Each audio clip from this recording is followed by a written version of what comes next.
ورحمة الله وبرکاته. مینوالو ستاسو په خدمت کې زه بیا د اردو الفابیټ سره حاضر شوی یم.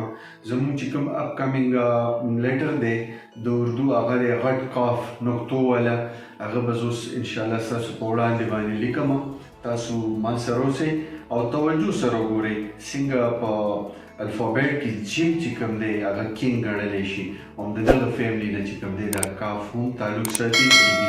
ما سره اوسئ چېرته هم مه ځئ. بسم الله الرحمن الرحیم. ګورئ ورته جي کاف څنګه مونږ د فی سر جوړ کړی و، صحیح ده. دغسې هم د کاف هماغه سیم طریقه ده. بس دا دلته تاسو داسې کنسیډر کړئ چې تر دې پورې دا مونږ سره څه دي فا ده.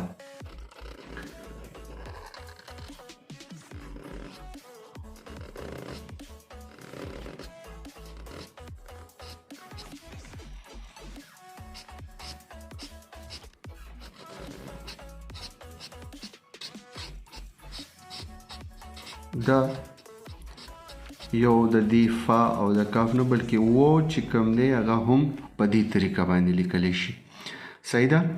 دا ایریا چې کوم دی دا موږ سره ایک صحیح 1/2 قط پیدتی دا پلنوالی چې کوم دی دا دلته کې به چې کوم دی بیا موږ سره دا یو قط پی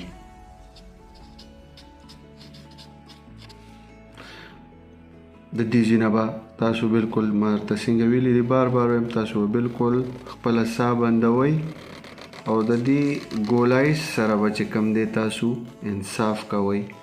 تاسو د ټکي ټوله مزه چې کوم دی هغه به په دې باندې انحصار کوئ.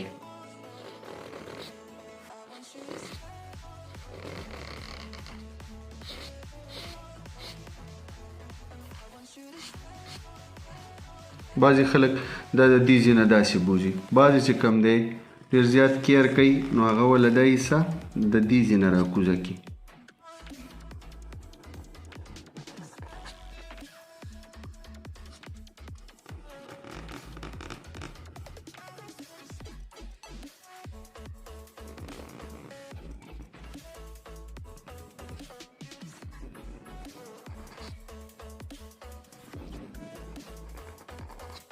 ډېر په احتیاط سره چې د دې کوم دا بیزه ده کوم سرکل دی دایره ده چې دا ډېره تاسو ښکلې ګولایي شوله ورکړي او ډېر اکوریسي پکې ډېره غټئ ډېره ښکلې وي.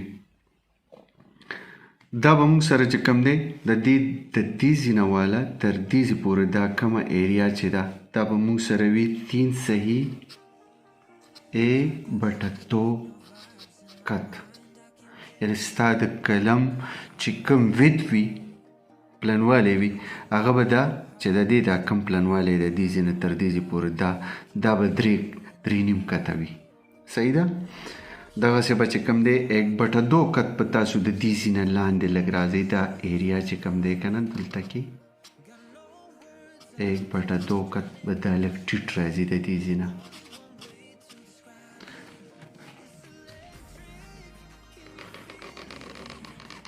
کوشش به ستاسو دا وي چې تاسو د دایره کې کم کمې بیشې پاتې شوې وي چې هغه تاسو پوره کړئ.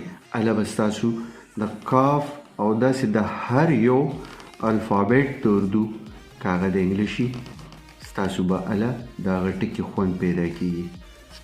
بیا به چې کوم دی د یو قط مربع په لحاظ سره په مقدار سره به تاسو دې ته 2 نقطې ورکئ او دغسې به ستاسو دا الفابیټ چې کوم دی ډېر ښایسته او ښکلی پوره شي. دا و زموږ د نن سبق کوم ته چې موږ غټ کاف وایو چې ما ستاسو په وړاندې ولیکلو. امید لرم چې تاسو به انشاءالله العزیز ډېر صحیح طریقې سره ذهن نشین کړی وي او خپل هغه اکسرسایز به پکې خیر انشاءالله باقاعده طریقې سره ریګولر ساتئ.